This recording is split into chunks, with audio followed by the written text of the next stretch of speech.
We're back. We left. Not really, if you notice by our outfits. But What?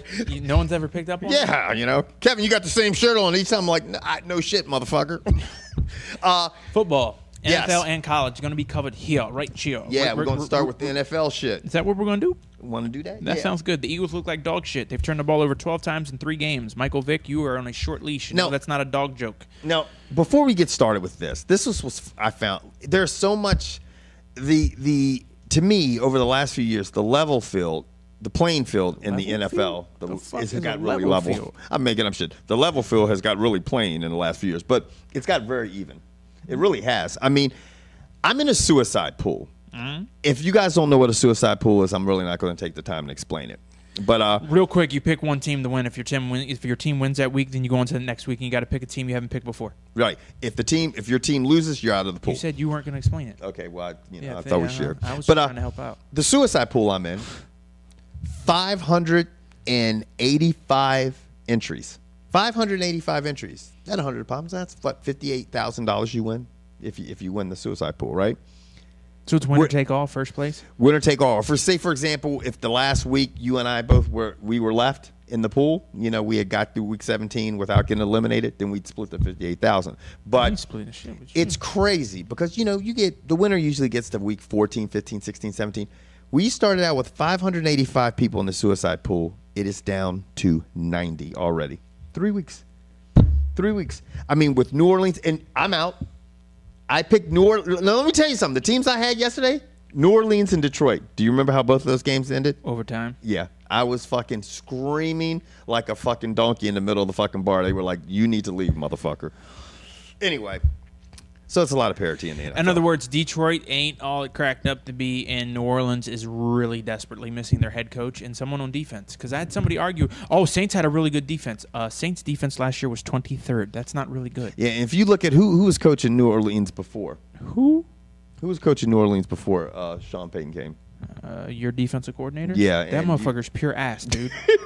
I'm telling you, I mean, didn't the like him Redskins- I did not like him as a head coach. I don't like. Somebody told me that he was the defensive coach in Pittsburgh when they won a couple of Super Bowls. He was. When Haslett was What the defensive, happened? I don't know. His defense looks like shit. Yeah, his defense, and he's like, I just need a little bit more time, and they gave it to him. That's the first mistake that I think Bruce Allen made, giving that guy more time. Because let me tell you something. Why? He's got worse every year. He's going the wrong direction. He's What, right. are you giving him more time to get more fucked up and give up more?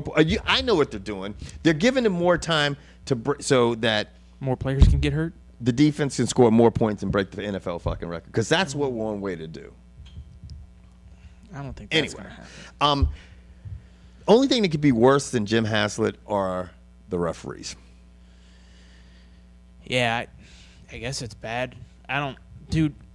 Seriously? Yeah, well, here's the thing. Like, I don't know how many people really understand where they got these refs. All people say is replacement ref. Do you know where Kevin, where'd they get these guys? They got the refs. Okay, I'm going to tell you how it went down. They were like, can we get some Division I refs? They're like, I'm not going to fuck my career up. Are you crazy? Fuck that. Well, fuck that. Okay, let's maybe go to Division II and see if we can get some refs. Are you a Division II ref? Would you like to? La la la la la la la. Shit. How about going to Division III? Let's go to Division III and try to get some refs. If you guys are not familiar with Division III It's refs, a step above high school. High school. And we are not shitting you. Like No. maybe junior college is in between, but you're dealing with It's probably the referees same. who are about or one step out of high school. Mm-hmm. Like the last game, that dude, the rookie guy at D3, the last game he reffed was either a JUCO game or a high school or a high game. school football game. And JUCO is one step above high school. JUCO meaning junior college. Junior college, yeah. Like 14th and 15th grade. Yeah. So these guys are getting banged on, and I understand it. But I don't think a lot of people realize the shit that NFL refs have to go through. Yeah. They have to go through their own training camp. They have to pass physicals. There is an actual physical test. I don't mean just like the physical where the doctor pokes his finger up your ass, No, a makes physical, you cough. like you got to be in shape. You're running up and down a fucking You field have all to day. run a mile within a certain amount of time. Like there's certain things they have to do. And then the other thing is, I mean, really, when you think about it, I'm sorry to cut you off. No, go ahead. Think about like look at Ed Hockley. I mean, that's just a whole different. Jacked. He's TRT'd out, but I mean, look at I don't know, but watch a ref how much they're fucking moving up and down the field. You know, it's like they're running ball.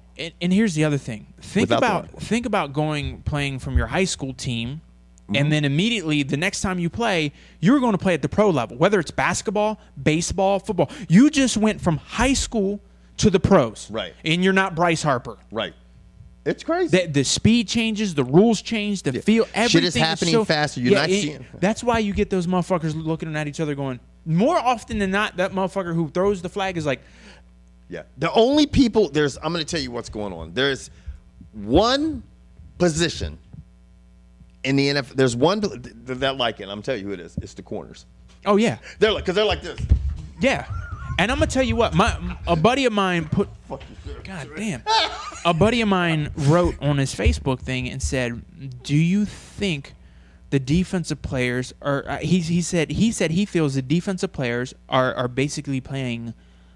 They're loving it. Right, and I'm trying to see how to put it. He's basically saying the defensive players are almost playing a ruthless brand of football. They're headhunting. They can get away with more shit. Yeah. They're taking extra steps and extra shots because they think they can get away with it. Because basically you've seen referees get yelled at and then change their mind. I mean, look at the fucking injuries already. They are going headhunting, and I think the referees are. I'm not saying they're causing the injuries. I think they're not. You're the ref. Yeah. Even if you're straight out of high school, you have a striped uniform on for a reason. You want to start getting this shit in check? Start throwing cats out of games. Yeah. Like, I'm not even kidding. If these refs want to, next week, if you want to show up, start throwing head coaches, side coaches. Look, hey, I'm going to tell you what. Kyle Shanahan would have barked at me and be like, beat it. Yeah. You're gone. Ejected. Yeah. And the first thing is, I mean, they do have to get control of the game. Like, when they're just letting Start tossing them out. Yeah, they got to start tossing them out. I mean, they do. I mean, with the Rams-Redskins game a couple of weeks ago, that was fucking crazy. You look at the injuries. Yeah, I mean, each year there's more injuries because the game gets faster, Right, they hit bigger harder, and stronger. But I mean, you got Revis is fucking out. Okay. Well, Revis was on a non-contact. Yeah, so Revis didn't get hit. I'm not saying that anyone got hit and got hurt, but I'm saying the defensive players. Hayward Bay. I mean, sleepy time. Yeah, I mean, he's luckily, fortunately for him, he's out of the hospital. That's good. Yeah, stuff like this. But He's yeah, an it was ex-Terp. He is. He is. Terps are putting some people in the pros, but I mean, just nothing's happening in college. Well, the other we'll touch on a couple. I guess I wouldn't say shocking, but surprising. Saints are 0-3. That's crazy. The NFC West looks at now. Granted, we know it's week 4, and we're the first two to sit here and not blow smoke up your ass and get super excited. The Vikings beat the Packers. I don't think anyone expected that, but the NFC West appears, as of today, to be the strongest division in the NFC. Right. I mean, now the 49ers took a fucking thumping hit on the chin. So I mean, that was. But Arizona whooped that looked ass. crazy. The Seahawks. We'll see what the Seahawks do tonight, and then the Rams lost too. But at least the Rams are getting more competitive, and they are staying in games and making them. They're not getting blown out. Yeah. It's not like they're the Raiders. Right. I'm thinking. I don't know of another team. Like, I mean, if you think about it, the AFC West took some losses. The AFC North took some losses. The AFC. I mean, the team who wins the Super Bowl could literally win a whopping 10 games this season. Yeah. And it's gonna. There's a lot of parity this year in the NFL. Yeah. There's no one seriously dominant team. This is the thing that I saw, and I saw this at the beginning of the. You know how like the NFL, like ESPN, they have all your analysts and they pick who they have. Everybody said on the NFC side, you said everybody was Packers, 49ers, some people Giants, but it was loaded with that, right? And then on the other side, everybody was saying Pats, Ravens. I think almost everybody was Pats or Ravens on the other side. And I looked down, and there was this one guy that picked the Falcons and the Texans. And this was before the season started. And I was like, has he lost his mind? And I'm thinking now, he could be on to something. After 3 weeks, those two teams look fucking nasty. Well, the Falcons went out and they traded for Asante Samuel, so that definitely helped. Did they pick him up last year or did they pick him up this year? I think they picked him up this year. Okay. So that helps because they got two bookend corners that can play man. And I don't think a lot of people who don't follow the game realize what two-man corners do. Oh, they shut shit down, Well, man. not only that, but now you can send an extra linebacker. You don't have to line up a nickel as often. I mean, you can. It creates matchup problems. It really does. Atlanta whooped San Diego's ass 27-3, in case anyone was wondering. And I am the anytime Phillip Rivers takes it on the chin, this child here is so happy. I can't stand him or his team. But anyway, I mean, Dallas squeaked one out. Jacksonville came back and fucking took it to Andrew Luck. Well, yeah, because of Maurice Jones-Drew. Yeah. That's their whole team. See, that's the kind of guy, most of the time you get a holdout and you think, okay, it's fucked. But I tell you what, Maurice Jones-Drew, they said he was down in Florida working his ass off during Well, this that's whole what you out. should do. Yeah. You don't do the Chris Johnson. Yeah. How many yards did he have? 4.25. Anyway, moving on to college football. Mm-hmm. And obviously, when we talk about college football, we talk about the SEC, so George can fucking stroke No, himself I mean, off. And I'm just joking. no. Today we're not. I mean, today we're going to be high on. I imagine the ACC because Florida State looks strong. Florida State looks strong, and Clemson looked good in playing them. Actually, Clemson's not bad. they're not bad. The ACC Now, looks. what I want to talk about is the number 24 team in the country. The number 24 team in the country played at home. They hosted the powerhouse BYU, and they managed to win that thing 7-6. I swear to the good man upstairs, if that number 24 team in the country is still ranked after this, I am done watching college football forever. Now, guys, I'm gonna tell you what. There's no way that the number 2 team in the country wins by 2 points and they drop down a spot if these donkeys can win by 1 point at home. At least LSU was on the road. LSU was on the road in an SEC game in hostile territory, won by 2. The Monkeys at 24 won by 1 point at home versus an unranked team. He's talking about Boise No. State. I don't. This is the thing that I don't understand. It's like that they're ranked? Yeah, I don't understand that shit either. Well, no, I understand when they do the polls and everything and stuff like this. And you know what? I know Oregon looked strong. They did. I mean, but, like you said, Rich Rodriguez has not been able to completely prove himself at Arizona right now. You know what I mean? It's like, I mean, I think, let me tell you something. I think if Arizona was not being coached by Rich Rodriguez, it was just a whatever coach, I don't think they'd be ranked. They were ranked when they took it. Oregon whooped that ass. Look, I'm not. I understand why Oregon leapfrogged. I'm not here to. I'm not knocking down the accomplishments of Oregon. Oregon played a great game, Right. but I'm gonna tell you what Oregon does 9 times out of 10. They will lose a game they shouldn't lose at some point this season. Yeah, they fuck just up do everything. it. It happens. Now at the end of the season, they have to play USC and Stanford in I think a 3-week period. Which if they get through that and run the table, then you know what? They should deserve to be in the Did BCS. Oregon State win again? Yes. I just wanted to say something about. I'm telling you what, man. Oregon State was on the road at UCLA. Nice beavers. UCLA was 19. They lost 27-20. Yeah.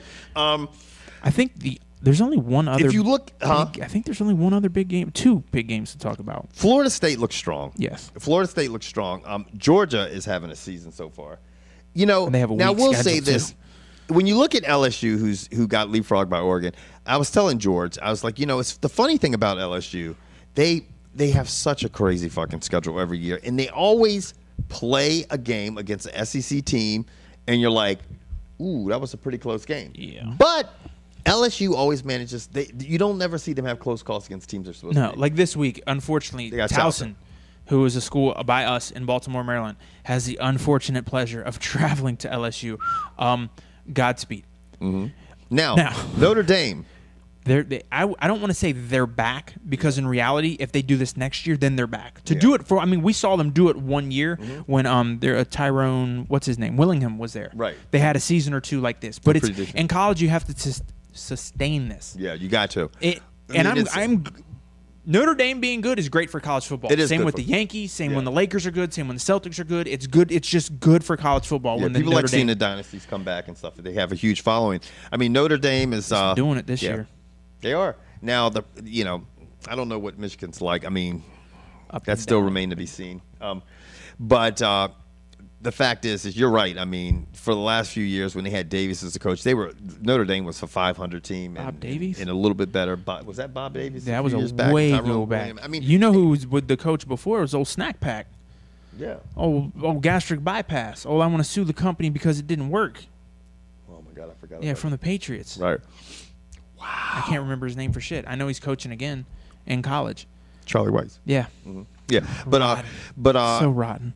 let me ask you something. When you look at the college ranks this year, what is the most? I'm sitting here looking at the top. Who jumps out at you? Florida Who's State, surprised? because Florida State hasn't been good in a while. Yeah. And by good, I mean when I was coming up, it was Florida State, Notre Dame, Florida Mm-hmm. State, Notre Dame, Florida State, Notre Dame, and I can't stand Florida State. Florida State's one of those schools I don't like. I tell you another team that has been ranked pretty high lately, but they started out kind of slow this season. I'm thinking they're going to fucking fizzle, but the last couple of games they look really good. South Carolina looked pretty decent They too. looked horrible at the start of the season. Yeah, they did. I mean, the season's still young. Yeah. But West Virginia is a school that can put up points. Mm-hmm. They will give up points, but I tell you what, good luck. Stop. I cannot wait to watch WVU go into Norman. I think they're. I think WVU. I'm going to come out right now and say it. I think that they're going to struggle. Versus Oklahoma. I think they're going to struggle in Big 12? Big 12 because they've yet to play anybody. I mean, Maryland. I mean, I'm sorry, I'm a Terps fan, but I mean, you beat Maryland 31-21. Maryland just lost to Temple. No, they beat Temple. No, not Temple. Who was the team they lost to? They lost to somebody silly. Was it Towson? Who did they beat? Who did they lose to? I don't follow them. Go ahead and keep talking to the people. They lost to somebody terrible. My thing is here's the thing. WVU's never been a powerhouse on defense, so I don't expect them. Connecticut. I'm sorry, UConn. That's who they lost to. Show's over. It's been a pleasure. Maryland, I'm sorry. You suck. Right. I knew it was somebody so bad. This ain't basketball. You were like this. You were like, now, the worst part of it, Randy Edsel used to coach them. So you know a little bit of something about it. That's why Connecticut got up for that game. That in college football is what we call a trap game. Yep. That's a trap game. Terrible. Anyway, I'm trying to think. I think Alabama's going to be there at the end of the season. Alabama has to play LSU. I think that's their last tough game. You know what I think about this season? And tell me if you think this. I mean, we're both huge about college. We're both big on college football. But you know what I find myself already doing? And it's only the fourth week in college. I'm thinking about next year. I really am. I'm really thinking about it because you know what? I'm so fucking excited for them to have a playoff. Because I'm going to tell you, I want to see the best teams square off. It's going to be fucking interesting. I tell you what I'd love to see right now, and even if LSU has to take a loss to get this, I want to see Florida State or Oregon have to play Alabama, and the other team gets to play LSU. Yeah. And I want LSU and Alabama to roll, just absolutely fucking mudhole them, and then we can just shut the ACC up. Shut the Pac-12 up. And you know what? If a Big 12 school's there at the end of the season, I hope they get to play Georgia. Because I would love it. I would love it if that's what happened at the end of the season. I don't want to personally see two SEC schools play. And see, this is the thing, too. Like, I look at it right now in the Big Ten, okay? And the SEC is the SEC, and they'll probably put out the national champion once again and stuff like this, unless Florida State just runs the table. Florida State or Oregon's got a shot. Those two teams have a shot. But to see, like, for example, Nebraska. Nebraska took a loss to UCLA. Okay, and you know what? I don't know what Nebraska looked terrible when they played UCLA. But the Big Ten, you know, you got Ohio State, you got all these teams. You don't know who's going to win that conference. And it's like to see that those conference winners could come out and they could all meet. You have another chance if you fuck up one game. Yeah. You know, like for example, the SEC. Like I mean. Losing one game next year doesn't hurt you. Losing one game this year not necessarily hurts you, but it depending on what conference you come from. Yeah. Like I'm gonna tell you what. The Big 12 and the Pac-12, one loss, you're done. Like, you have to win out if you want any shot at the national title. And we saw that last year because you had an undefeated team get leapfrogged by a team who just lost to, you know, LSU was undefeated and Alabama had one loss to LSU. Right. And to me, that was unfair. To me, that should have knocked Alabama out of the running with the system they had. But next year, we get a 4-team playoff, which me personally still don't think is enough teams. I mean, I think eventually it needs to be 8. Yeah, at least. Yeah. I mean, I think that if you get past that, it's going to be crazy. But I mean, if you just you'd have your quarterfinals, semifinals, and finals. That could be December and January. Bam. Yep, done. So, anyway, we're going to fucking wrap it up. Snake we're out. You, Chief. Deuces. Later.